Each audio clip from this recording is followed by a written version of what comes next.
Oke, oke.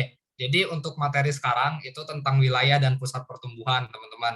Nah, kalau misalnya teman-teman tahu ya di muka bumi ini atau di tempat yang kita tinggalin itu pasti teman-teman udah sering banget tuh dengar yang namanya wilayah, kayak itu wilayah kota, wilayah desa, wilayah apa namanya? Wilayah perkebunan, wilayah laut dan sebagainya. Itu teman-teman pasti sering dengar dan teman-teman juga pasti udah sering dengar yang namanya pusat pertumbuhan.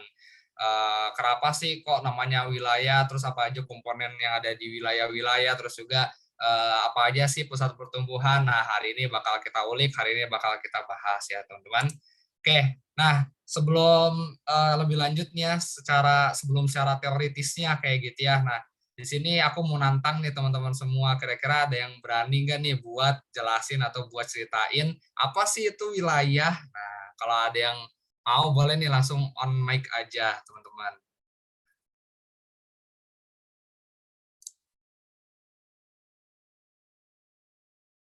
Halo teman-teman, ada yang berani?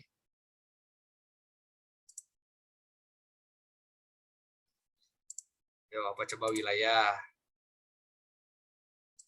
Oke, oke, nggak apa-apa, nggak apa. Oke, teman-teman. Nah, kalau misalnya teman-teman tahu nih ya, seperti yang tadi aku udah sebutin kayak gitu ya, ada yang namanya wilayah kota, ada yang juga wilayah desa, ada yang juga wilayah hutan, bahkan wilayah kampus kayak gitu mungkin ya. Nah, itu tuh semuanya masuk ke dalam wilayah kayak gitu. Karena kita bisa tahu kalau wilayah itu pengertiannya yaitu sebagai bagian dari permukaan bumi yang punya karakteristik karakteristik khusus atau khas tersendiri. Nah, jadi kalau misalnya teman-teman melihat tadi kayak misalnya wilayah perkotaan. Nah, wilayah perkotaan itu kan tetap ada di permukaan bumi dan dia punya karakteristik khusus gitu. Entah itu dia sebagai pusat pertumbuhan, entah itu dia sebagai tempat di mana orang-orang berkumpul atau misalnya sebagai tempat di mana orang-orang melakukan kegiatan perekonomian atau misalnya hutan, teman-teman. Itu tetap punya karakteristik khusus karena di hutan itu misalnya dicirikan dengan banyaknya pohon, terus juga vegetasi tumbuhan yang masih sangat melimpah, kemudian hewan-hewan yang mungkin masih sangat banyak, seperti itu dan sebagainya. Nah, jadi wilayah sendiri bisa disebut sebagai permukaan bumi yang memiliki karakteristik khusus atau khas tersendiri. Nah, kuncinya, keywordnya itu karakteristik khusus, kayak gitu ya teman-teman. Jadi segala yang punya karakteristik khusus itu bisa disebut sebagai wilayah. Nah, untuk pembagian wilayah sendiri ini ada dua teman-teman. Yang pertama ada wilayah formal, yang kedua ada wilayah fungsional. Nah, apa sih wilayah formal, apa sih wilayah fungsional? Nah, di sini bakal kita bahas bareng-bareng. Oke, yang pertama itu ada yang namanya wilayah formal atau dalam bahasa Inggrisnya, bahasa kerennya itu namanya uniform region. Ya, uniform gitu ya, seragam kayak gitu. Nah, karena apa namanya yang namanya seragam itu kan pasti formal kayak gitu ya, misalnya ada seragam hari Senin, seragam hari Selasa, itu pasti bisa dikatakan formal gitu karena istilahnya sudah ditetapkan dan memang punya keseragaman. Nah, itu sama seperti pengertiannya. Nah, jadi wilayah formal itu dicirikan berdasarkan keseragaman atau homogenitas tertentu. Ada satu hal yang sama nih dari wilayah itu atau ada satu karakteristik yang sama nih di wilayah tertentu atau di wilayah itu. Nah, di wilayah formal itu atau di uniform region ini itu terbagi lagi jadi dua. Yang pertama itu ada uniform region fisik, ada juga yang sosial budaya. Nah, kalau misalnya fisik ya teman-teman pasti udah tahu lah ya fisik itu kayak gimana. Ya berarti wilayah yang punya kesamaan topografi, kemudian dia apa namanya kita bisa identifikasi bagaimana jenis batuannya, kemudian kita bisa tahu bagaimana kondisi iklimnya dan juga vegetasinya. Nah, misal contoh di November regionnya itu wilayah pegunungan Kapur atau Kars. Nah, kalau misalnya teman-teman di sini ada yang tinggal di Cianjur teman-teman ya atau misalnya Bandung. Bandung kalau misalnya teman-teman suka jalan-jalan ke Sukabumi nih, nah itu pasti apa namanya suka ngelihat yang namanya pegunungan Kapur Citatah ya kayak teman-teman. Itu kiri kanan jalan tuh apa namanya kayak gunung-gunungan batu, gunungan kapur kayak gitu. Nah, itu bisa disebut sebagai wilayah formal di bagian fisik karena kita bisa ngelihat tuh di wilayah tersebut, di daerah tersebut itu ada keseragaman apa namanya keseragaman identitasnya seperti itu ya, yaitu sebagai wilayah pegunungan kapur. Nah, atau misalnya apa namanya dari segi iklimnya nih bisa kita lihat. Nah, contohnya iklim Semarang, Surabaya kayak gitu ya, wilayah-wilayah Pantura nih, mungkin teman-teman di sini ada yang tinggal di Pantura juga ya, mulai dari Jakarta sampai Surabaya, kok Surabaya sampai Jakarta iklimnya panas semua gitu ya, kok panas banget gitu, kenapa sih kok berbeda dengan teman-teman aku yang ada di Bandung, kayaknya kok enak banget, mereka bisa dingin, kayak di Malang, di Batu kok mereka bisa kedinginan kayak gitu ya, tapi kenapa di wilayah utara ini panas banget. Nah itu apa namanya bisa kita identifikasikan sebagai apa namanya fisiknya kayak gitu, kita bisa tahu nih iklim dari wilayah tertentu itu bagaimana. Nah atau misalnya wilayah Pulau Bali gitu, nah itu wilayah pulau tuh bisa kita apa namanya bisa kita identifikasi juga gitu, dari Pulau Bali ini kayak gimana sih kondisinya, jenis batuannya kayak gimana, oh ternyata kalau Bali bagian utara kondisi batunya kayak gini, di selatan kayak gini, atau misalnya vegetasi tumbuhannya, oh ternyata di bagian utara itu apa namanya lebih banyak tumbuhan A, oh tapi di bagian selatan di Denpasar dan sebagainya itu ternyata lebih banyak tumbuhan B. Nah itu kita bisa lihat secara fisik dan itu memang apa ya memang urusan apa ya istilahnya kayak karunia Tuhan lah kayak gitu ya, bukan yang dibuat atau yang dicampur tangannya oleh manusia seperti itu. Nah, yang kedua bagian dari wilayah formal itu ada kita bisa lihat dari segi sosial budayanya. Nah itu berdasarkan kriteria sosial budaya, misalnya wilayah suku Banjar, wilayah industri tekstil atau wilayah pertanian sawah basah. Nah itu maksudnya apa? Maksudnya wilayah sosial budaya ini ada keseragaman di bidang sosial budayanya kayak gitu. Kalau misalnya teman-teman tahu ya namanya pecinan ya, Chinatown, ya pokoknya Chinatown. Nah itu salah satu bentuk dari wilayah formal di bagian sosial budaya gitu, karena di satu wilayah tersebut, di satu tempat tersebut itu ada homogenitas tertentu kayak gitu. Atau misalnya teman-teman yang tahu nih di Bekasi kayak gitu ya, di Bekasi itu ada yang namanya wilayah industri Jababeka misalnya. Nah itu wilayah industri ya teman-teman. Nah itu salah satu contoh wilayah formal berdasarkan keseragaman atau homogenitas tertentu. Apa yang seragamnya? Nah seragamnya di Jababeka itu banyak pabrik kayak gitu. Jadi itu sebagai pusatnya pabrik-pabrik gitu, sebagai pusat perekonomian di bidang industrinya seperti itu. Jadi ya review lagi ya, ada dua wilayah formal, pertama fisik, yang kedua sosial budaya. Nah, yang kedua itu ada wilayah fungsional atau nodal region. Nah, jadi kalau untuk nodal ini dicirikan dengan kegiatan yang saling berhubungan antara beberapa pusat kegiatan secara fungsional. Nah, jadi kalau misalnya tadi itu apa namanya menjelaskan tentang apa yang bisa kita lihat kayak gitu ya. Nah, kalau yang ini itu lebih menjelaskan bagaimana sih relasi antara satu wilayah dengan wilayah lainnya gitu. Apakah secara hubungannya tuh ada keterkaitan kah, atau dari sejarah fungsional tuh apakah ada keterkaitan atau enggak. Nah, ya bisa teman-teman lihat ya di slide ini ada contoh peta kayak gitu ya. Jadi kalau misalnya nodal region itu pasti terbagi menjadi dua gitu. Ada wilayah nodal atau wilayah inti, yang kedua itu ada interland. Interland itu apa sih? Interland itu ya berarti daerah-daerah yang ada di sekitar inti kayak gitu. Nah, misalnya nih secara apa namanya? Secara pengertian kan tadi saling berhubungan ya antara beberapa pusat kegiatan secara fungsional. Nah, menurut teman-teman nih, ada nggak sih hubungan wilayah interland dengan inti dalam studi kasus Jakarta dengan Bogor kah, atau Jakarta dengan Cianjur kah, atau Jakarta dengan Tangerang dan sebagainya? Menurut teman-teman gimana coba? Ada, Kak. Benar ya, betul banget gitu. Pasti ada keterhubungannya gitu. Entah itu secara apa namanya, secara perumahan misalnya.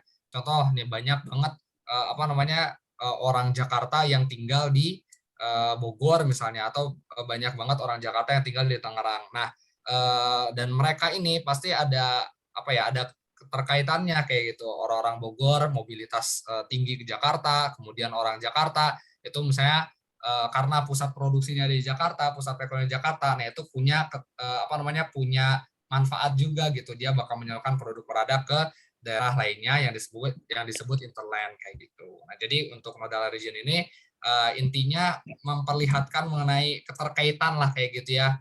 Apa sih hubungan atau interrelasi antara satu daerah dengan wilayah lainnya seperti itu. Oke, lanjut. Nah, sekarang kita masuk ke perwilayahan ya. Jadi perwilayahan itu bisa kita sebut sebagai proses penggolongan wilayah berdasarkan kriteria tertentu. Nah, jadi wilayah itu ternyata ada kriterianya tersendiri nih. Nah, apa aja sih kriterianya? Nah, jadi ada 5 ya spesifikasi perwilayahan. Yang pertama itu ada natural region. Jadi kalau natural region sesuai namanya itu berdasarkan ketapakan alami, ya, seperti wilayah pertanian dan kehutanan. Jadi ada perwilayahan, misalnya nih kalau misalnya kita lihat di peta ya, ada yang warnanya hijau-hijau semua kayak gitu ya. Nah itu berarti bisa kita sebut sebagai natural region-nya kayak gitu. Kita ngelihat sebagai kenapakan alaminya, sebagai perwilayahan, misalnya hutan di Kalimantan atau misalnya pegunungan di Sumatera kayak gitu ya, Bukit Barisan. Nah itu bisa kita sebut natural region. Nah, ada juga yang namanya single feature region. Itu berdasarkan pada satu kenapakan seperti wilayah berdasarkan iklim, hewan, atau vegetasi tumbuhan. Nah, jadi masing-masing wilayah itu pasti punya ciri khasnya lah kayak gitu ya. Pasti punya fitur singlenya yang mana satu wilayah itu pasti menampakkan satu ciri khasnya lah kayak gitu ya. Misalnya nih di Taman Nasional Tanjung Puting ya teman-teman di Kalimantan. Nah, itu kan bisa kita tahu gitu Tanjung Puting itu sebenarnya terkenal akan apa sih? Itu terkenal sebagai tempat yang punya banyak hewan khas Kalimantan. Contohnya apa? Orang utan kayak gitu ya. Nah, jadi itu pasti dalam satu wilayah itu ada satu kenampakan khususnya lah kayak gitu. Nah, terus yang ketiga itu ada generic region. Nah, generic region itu berdasarkan jenis atau tema tertentu. Nah, misalnya di wilayah hutan hujan tropis yang ditonjolkan hanyalah flora tertentu seperti anggrek. Nah, misalnya nih kan jenis-jenis hutan di dunia tuh banyak banget ya. Ada hutan hujan tropis, ada hutan misalnya hutan yang di Amerika dan sebagainya. Itu pasti punya punya satu tema tertentu lah kayak gitu ya tentang tumbuhannya kayak gitu. Misalnya kalau yang ada di slide hutan hujan tropis itu pasti tunjukkannya tuh misalnya ada satu flora tertentu gitu seperti anggrek atau misalnya faunanya apa, misalnya faunanya badak jual satu atau apa dan sebagainya gitu. Nah, terus ada specific region itu dicirikan kondisi grafis yang khas dalam hubungannya dengan letak, adat istiadat, budaya, dan kedudukan secara umum. Misalnya wilayah Asia Tenggara, Eropa Timur, dan sebagainya. Nah, kalau specific region itu bisa kita sebut, bisa kita lihat sebagai kondisi geopolitisnya mungkin ya, hubungan geopolitik yang mana itu ya bisa kita lihat secara budaya. Misalnya spesifik region itu contohnya Asia Timur kayak gitu ya teman-teman. Asia Timur tuh pasti punya satu khas tersendiri gitu Asia Timur kayak gimana.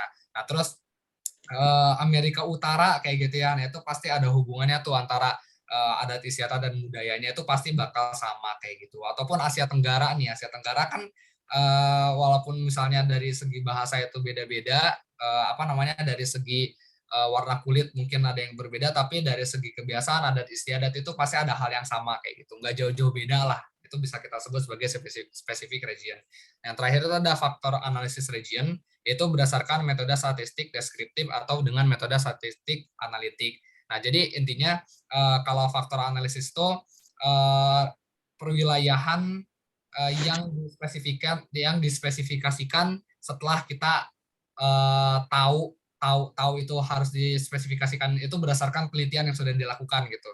Contohnya misalnya satu wilayah ini cocok nih buat ditanam jagung, satu wilayahnya cocok nih buat ditanam kentang. Itu karena apa ya? Pasti karena peneliti itu udah pernah mencari tahu gitu, udah pernah meneliti kalau misalnya wilayah itu cocok dibuat apa sih? Oh ternyata cocok dibuat pertanian. Tapi pertanian apa nih? Oh ternyata pertanian kentang. Yang mana kalau kentang itu pasti kan ada di daerah-daerah dingin.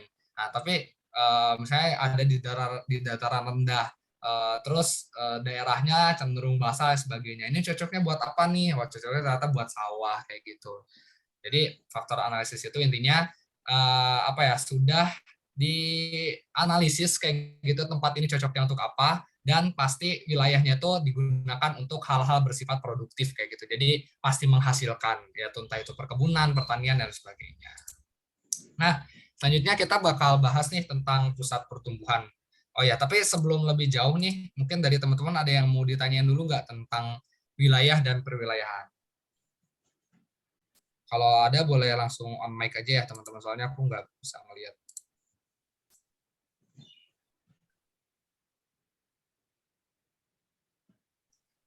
Oke, mungkin aman ya teman-teman. Oke, kita lanjut dulu nih. Tadi kita udah bahas tentang wilayah ya. Jadi kalau wilayah itu apa namanya secara fisiknya kayak gitu ya. Oh, izin bertanya. Oke, silakan. Boleh. Halo Kak, saya izin bertanya. Oke, silakan. Ini tuh faktor analisis itu hampir mirip ya Kak sama sebelumnya, maaf tadi apa?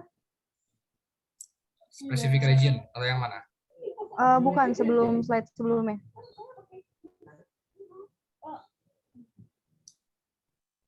Sama Natural. single feature itu.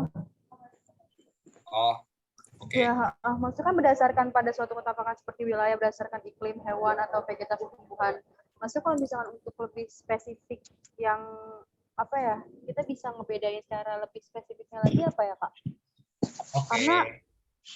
Karena menurut aku ini faktor analisis sama yang sebelum itu hampir sama gitu Kak. Hmm. Jadi apa ya namanya kalau untuk yang lebih mencolok tuh kalau faktor analisis tuh biasanya digunakan untuk hal-hal yang bersifat produktif ya. Jadi setelah kita tahu nih wilayah ini cocok digunakan untuk apa, nah itu pasti wilayah tersebut akan digunakan untuk hal-hal yang lebih bersifat produktif gitu. Beda kan kalau misalnya tadi ini yang single fitur kan ada misalnya itu tuh satu wilayah berdasarkan iklim. Nah kalau iklim kan ya apa namanya ya udah gitu itu hanya apa ya sebatas kita tahu kayak gitu ini tuh wilayahnya seperti apa kayak gitu. Terus juga hewan-hewan yang ada di sini tuh kayak gimana aja atau misalnya vegetasi tumbuhan yang ada di wilayah ini tuh apa seperti apanya itu kita hanya sebatas sampai situ aja gitu. Tapi bedanya dengan faktor analisis. Jadi kalau yang ini tuh kita benar-benar mencari tahu dulu gitu ya. Kita benar-benar meneliti dulu secara metode statistik deskriptif kayak gitu ya. Jadi ada metodologinya mungkin ya entah itu penelitian atau sebagainya. Nah, kemudian itu nanti digunakan untuk apa namanya kegiatan yang bersifat produktif kayak gitu. Contohnya kalau produktif kan berarti ya dipakai untuk apa namanya perkebunan kayak gitu kan. Atau misalnya produktif di sisi lain bisa kita ambil contohnya oh ini wilayah cocok nih buat dipakai buat jadi pabrik kayak gitu. Itu sih perbedaannya. Oke Kak, terima kasih. Oke, siap. Oke, oh ini ada pertanyaan nih dari komen. Kak, generic region sama specific region bedanya di mana ya? Kan berdasarkan khasnya gitu sama. Oke, spesifik sama generic ya. Oke. Nah, kalau misalnya apa namanya? Oke, kalau misalnya yang generic region itu kalau generic region tuh lebih ke ini sih, lebih ke kondisi alamnya kayak gitu ya. Jadi jenis atau temanya tuh berdasarkan kondisi alamnya gitu. Tapi kalau specific region itu bisa dihubungkan dengan sosial budaya juga kayak gitu, adat istiadat dan juga budayanya gitu. Tapi untuk specific region itu bisa apa ya, ya lebih besar sih cakupannya kayak lebih besar gitu. Contohnya pasti punya adat istiadat yang bisa kita spesifikan kayak gitu. Orang-orang di Asia Timur itu pasti berbeda dengan kebudayaannya itu pasti berbeda dengan orang-orang yang ada di Timur Tengah. Itu kan pasti kelihatan banget ya orang-orang Asia Timur budayanya kayak gimana, dari segi agama mungkin bisa kelihatan juga. Nah, untuk orang-orang di Timur Tengah itu kayak gimana itu bisa kelihatan. Nah, itu jadi bisa kita sebut sebagai specific region. Nah, specific regionnya juga apa yang harus dispesifikan yaitu apa namanya ya tergantung gitu apa sih hal yang mau kita spesifikasikan gitu. Contohnya ya tadi dari segi kebudayaan gimana nih? Saya dari apa dari orang-orang di Asia Timur ternyata budayanya kayak gini. Atau misalnya dari segi kependudukan gimana nih? Oh ternyata kalau Asia Timur tuh cenderung padat banget Asia Timur. Soalnya kan di Cina jumlahnya berapa penduduknya 1 miliar lebih, terus juga di Jepang itu 100 juta lebih dan sebagainya. Tapi bandingin sama di Asia Utara, contohnya di Rusia, yang mana Rusia tuh walaupun punya punya penduduk yang cukup banyak 100 juta lebih tapi dari segi luas wilayah tuh luas banget gitu sampai 17 juta kilometer gitu jadi itu bisa kita spesifikasikan. Nah tapi bedanya dengan si yang tadi yang generic region, kalau generic region tuh apa ya cuma tema tertentu lah kayak gitu misalnya di Taman Nasional Baluran ya, Baluran nih di Jawa Timur. Itu kita bisa lihat nih di Baluran tuh sebenarnya jenis hutannya jenis hutan apa sih. Nah, Misalnya kita tahu nih contoh di Baluran tuh ternyata wilayahnya jenis hutannya tuh hutan hujan tropis. Nah itu nanti pasti ada hal yang ditonjolkan gitu, floranya misalnya. Nah flora yang khusus flora yang memang memang jadi ciri khas mungkin ya, atau misalnya yang jadi eh, apa istilahnya yang jadi unggulan di tempat itu tuh apa gitu, di Baluran tuh apa gitu. Jadi itu sih perbedaannya.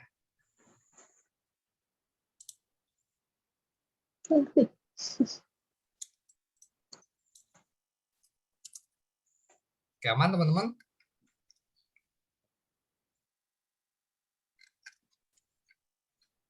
Oke, siap. Oke, mungkin kita lanjut dulu ya teman-teman ke materi selanjutnya.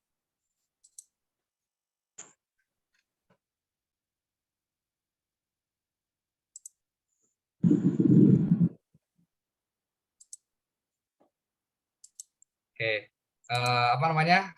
Sekarang itu kita ke pusat pertumbuhan. Nah, jadi kalau untuk pusat pertumbuhan sendiri, mungkin teman-teman tahu lah ya, apa namanya? Kenapa sih harus ada pusat pertumbuhan di kehidupan kita lah kayak gitu ya, di wilayah kita hidup kita sekarang tuh kenapa harus ada pusat pertumbuhan?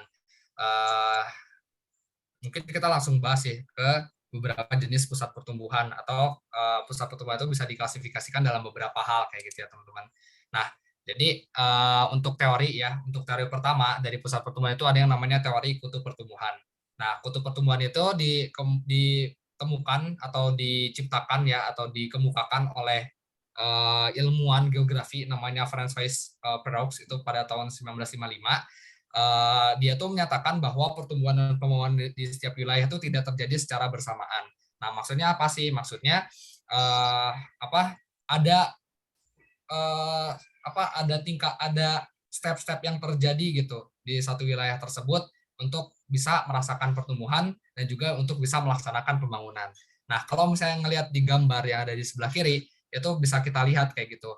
Ada dua jenis kayak gitu ya di kutub pertumbuhan ini. Yang pertama ada kekuatan sentripetal. Nah, sentripetal itu kekuatan yang cenderung masuk kayak gitu. Jadi misalnya satu wilayah tertentu itu ya di ground wall-nya itu yang di bulatan kuning yang tengahnya itu uh, dia itu apa ya istilahnya kayak punya kekuatan untuk menarik, untuk membuat tertarik orang-orang yang ada di luar untuk bisa masuk ke dalam gitu.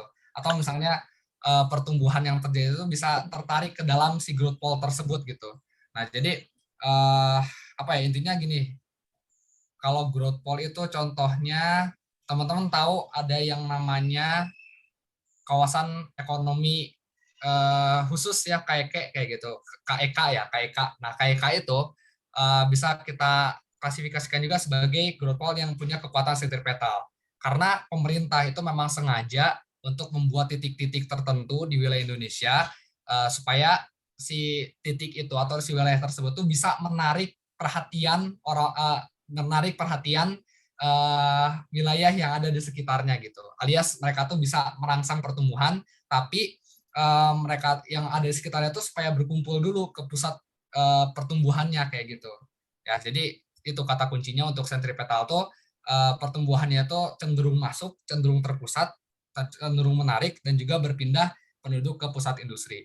Nah, berbeda dengan kekuatan sentrifugal, di mana kalau misalnya kekuatan sentrifugal itu punya kekuatan yang cenderung keluar, kemudian mendorong, terus berpindahnya penduduk dari sekitar industri. Nah, untuk yang sekarang itu, Jakarta itu kelihatannya itu cenderung sentrifugal, karena Jakarta sendiri kan udah jadi udah jadi kekuatan yang besar ya kayak gitu ya teman-teman. Di Jakarta udah punya banyak hal, udah punya udah maju segalanya, udah punya apa-apa, udah banyak pabrik. Nah, dengan kondisi tersebut ya pastinya mendorong orang-orang untuk membuat pusat pertumbuhan di luar Jakarta kayak gitu. Jadi kalau misalnya yang tadi KEK ya, kalau KEK itu kayak menarik orang-orang yang ada di luar pusat pertumbuhan itu supaya bergabung ke pusat pertumbuhan.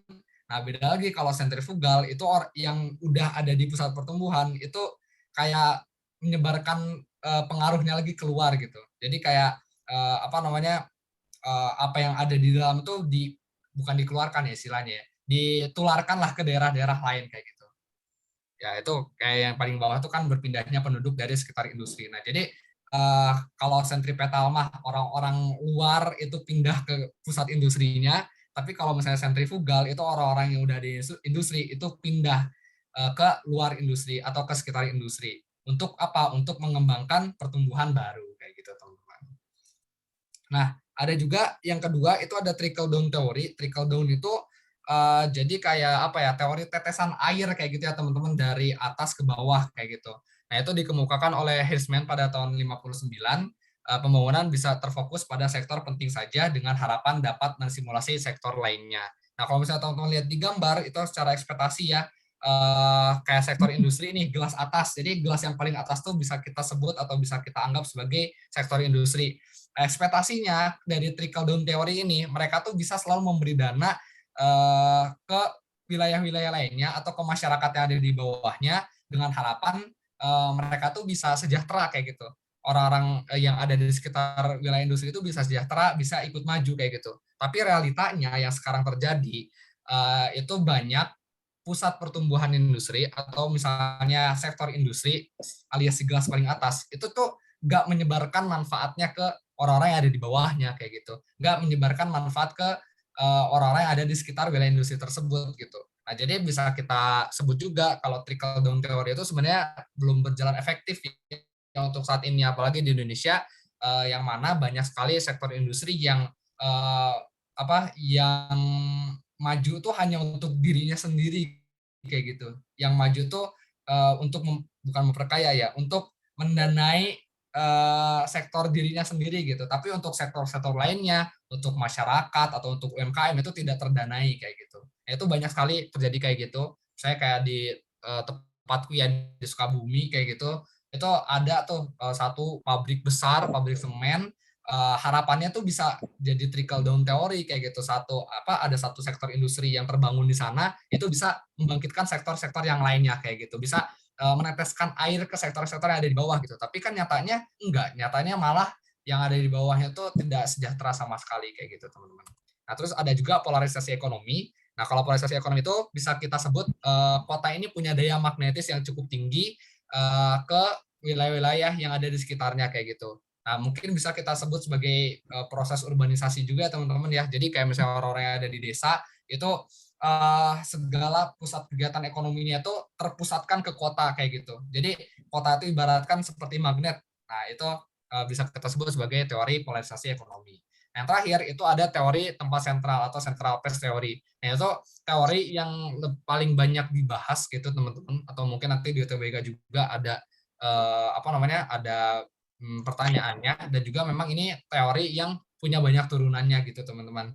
Nah, jadi untuk teori tempat sentral atau central place teori ini ditemukan oleh Kristaller. Mungkin itu tadi ada di kuisnya di SG-nya Grutika ya, teman-teman, oleh Kristaller pada tahun 1938. Jadi untuk teori ini teori yang paling awal dikemukakan. Intinya tuh kalau tempat sentral itu merupakan pusat pasar untuk pertukaran barang dan jasa. Nah, faktor lokasi sangat penting dalam pemasaran. Selain itu, antar tempat sentral akan saling bersaing satu sama lain. Maksudnya apa? Nah, maksudnya itu nanti bakal kita jelasin ya. Mungkin teman-teman bakal tahu ketika kita tahu hierarki-hierarki yang ada di teori tempat sentral. Nah, keywords dari kata kunci dari teori tempat sentral itu ada dua, teman-teman. Yang pertama ada range, yang kedua ada threshold. Nah, apa itu range? Range itu jarak dari pusat pertumbuhan ke pemukiman. Jadi kata kunci dari si teori tempat sentral itu pasti ada yang namanya pusat pertumbuhan, ada juga pemukiman. Nah, seberapa jauh jarak antara pusat pertumbuhan ke pemukiman itu disebut range. Nah, ada juga kata kunci yang kedua itu namanya threshold. Jadi threshold itu jumlah penduduk minimal untuk terciptanya satu pusat pelayanan. Ketika kita ingin membentuk satu pusat pelayanan tertentu atau satu pusat pertumbuhan tertentu, harus membutuhkan jumlah minimal orang berapa sih agar pusat pelayanan ini bisa terbangun. Contohnya kita pengen buat pasar di satu kelurahan baru. Nah, untuk membuat pasar atau untuk membuat pusat pelayanan baru itu enggak sembarangan, teman-teman. Enggak asal dibangun. Tapi dikalkulasikan terlebih dahulu, kira-kira untuk membangun pasar itu harus terdapat masyarakat seberapa banyak dulu sih di sekitar pasar ini. Karena apa ya?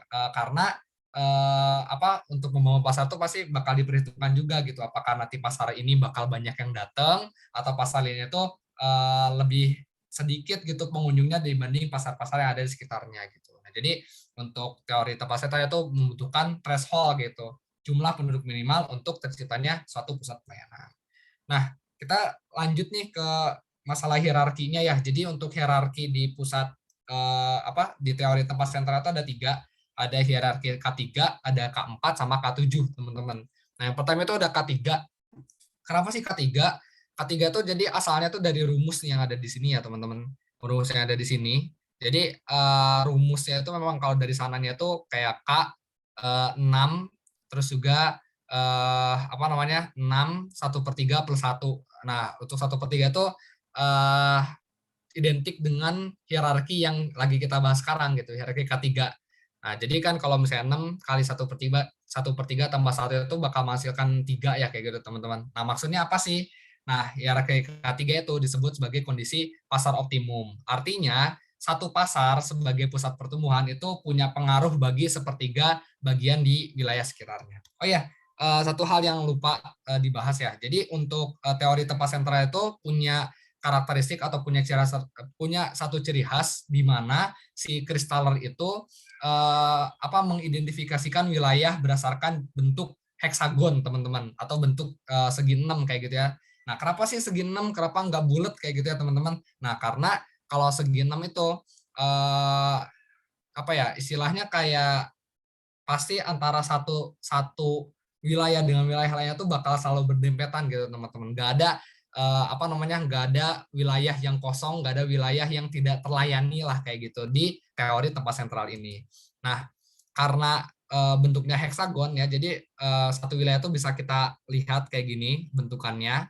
Nah, yang disebut hierarki K3 itu disebut sebagai pasar optimum. Artinya satu pasar ya, pasar teman-teman tempat kita belanja itu sebagai pusat pertumbuhan punya pengaruh bagi sepertiga bagian di wilayah sekitarnya. Sepertiga itu gimana sih? Nah, satu wilayah itu bisa kita sebut sebagai satu heksagon itu bisa kita sebut sebagai satu wilayah ya, teman-teman. Nah, yang tengah itu bisa kita sebut sebagai pusat pertumbuhan. Nah, pusat pertumbuhan itu tandanya dengan apa? Tandanya misalnya ada satu pasar di wilayah tersebut. Nah, satu pasar yang ada di tengah ini itu punya pengaruh ke sepertiga wilayah yang ada di tetangga-tetangganya gitu, teman-teman. Nah, jadi satu pasar yang ada di tengah ini punya pengaruh di sepertiga wilayah yang ada di sini, sepertiga wilayah di sini, sepertiga wilayah di sini, dan juga seterusnya gitu, teman-teman. Nah, untuk contoh realnya ya, teman-teman, di sini aku ngambil contoh real. Ini simulasi aja sih teman-teman. Tapi kalau misalnya kita ngeliat di peta gitu, mungkin teman-teman tahu ini peta kota apa ya, karena ada tulisannya, teman-teman. Ini peta kota Sukabumi. Nah, di sini aku ngambil contoh nih, di tengah-tengah ini ada satu namanya Pasar Pelita kayak gitu ya. Itu pasar istilahnya sebagai tempat pusat pertumbuhannya di kota Sukabumi gitu. Karena di wilayah heksagon tengah-tengah ini nih, yang tengah-tengah ini itu memang banyak banget eh, pertokoan, banyak banget tempat perekonomian kayak gitu, teman-teman, di tengah-tengah ini. Nah, eh, untuk teori K3 sendiri, jadi intinya si pasar pelita ini, si tempat si wilayah pusat pertumbuhan yang ada di heksagon ini itu punya pengaruh ke sepertiga wilayah heksagon-heksagon yang ada di sekitarnya. Punya pengaruh ke sepertiga heksagon yang ada di sekitarnya kayak gitu. Jadi si pasar pelita ini punya pengaruh ke sini, punya pengaruh ke sini, sini, sini, sini, dan sini gitu, teman-teman. Nah, jadi ya intinya untuk satu pasar itu pengaruhnya tuh untuk wilayah-wilayah yang ada di sekitarnya. Nah, tandanya apa?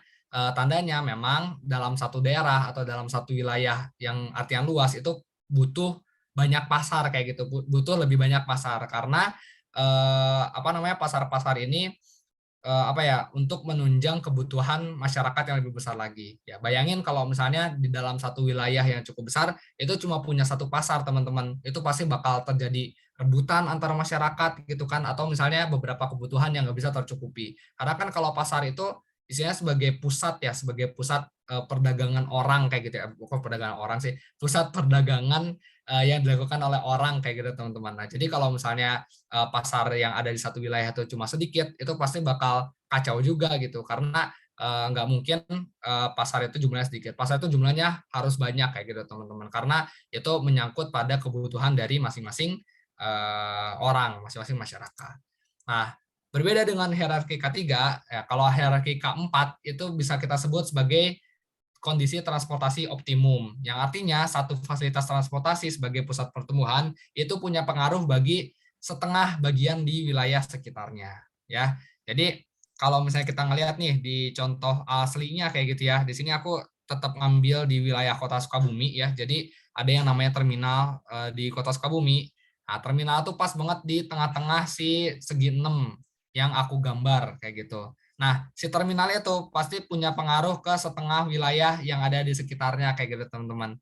Nah, jadi ya memang ini, jadi maksudnya gimana ya? Maksudnya tuh kayak terminal itu punya pengaruh, entah itu pengaruh ekonomi ataupun memang lebih banyak orang-orang yang datang di terminal itu pasti orang-orang yang ada di sekitaran si terminal itu gitu, teman-teman. Ataupun dari segi pengaruh ekonomi deh. Nah, kalau terminal kan pasti punya pengaruh ekonomi ya. Jadi banyak orang yang jualan, jadi banyak orang yang apa namanya, kedatangan orang kayak itu kan pasti banyak tamu-tamu nih, banyak pelancong misalnya datang ke terminal, ya itu pasti punya pengaruh dari segi perekonomian untuk orang-orang yang ada di sekitarnya. Nah, kalau misalnya untuk transportasi optimal ini itu punya pengaruhnya ke setengah di wilayah-wilayah sekitarnya kayak gitu, teman-teman. Nah, yang terakhir itu ada hierarki K7, teman-teman. Jadi ini bisa disebut sebagai kondisi administrasi optimum. Jadi satu fasilitas pelayanan administrasi atau pusat pemerintahan, yaitu entah itu kantor kelurahan atau kantor bupati, kantor wilayah, kantor wali kota, itu punya pengaruh bagi seluruh bagian di wilayah sekitarnya. Jadi beda dengan pasar, beda dengan tempat transportasi tadi, untuk kantor pemerintahan, untuk kantor administrasi itu harus punya pengaruh di seluruh wilayah sekitarnya kayak gitu ya. Nah, jadi misalnya aku ambil nih contoh uh, yang titik tengah ini yaitu pusat pemerintahan di Kota Sukabumi kayak gitu ya. Ambillah kantor wali Kota Sukabumi gitu. Nah, si pusat pemerintahan ini itu nggak bisa cuma punya pengaruh di sepertiga atau di setengah wilayah sekitarnya.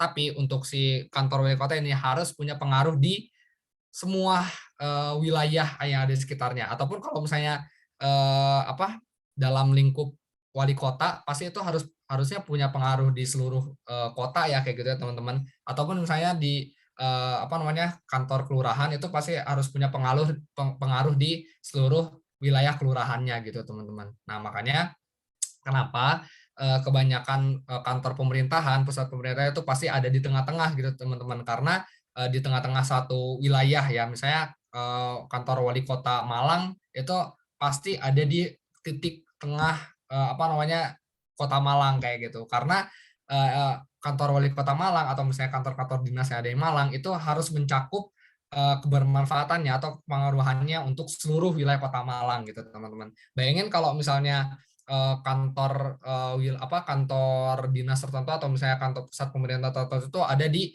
wilayah yang nggak di tengah-tengah gitu, teman-teman.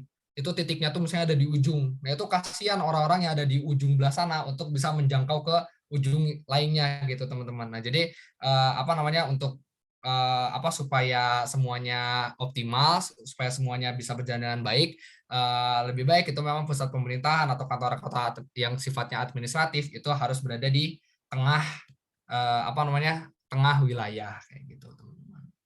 Udah deh, itu teman-teman untuk materi hari ini. Jadi mungkin recapnya tadi ada tentang wilayah, teman-teman.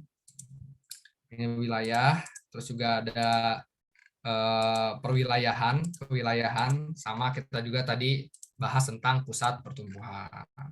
Itu, teman-teman. Nah, sekarang mungkin kita buka ya sesi pertanyaan dulu, teman-teman.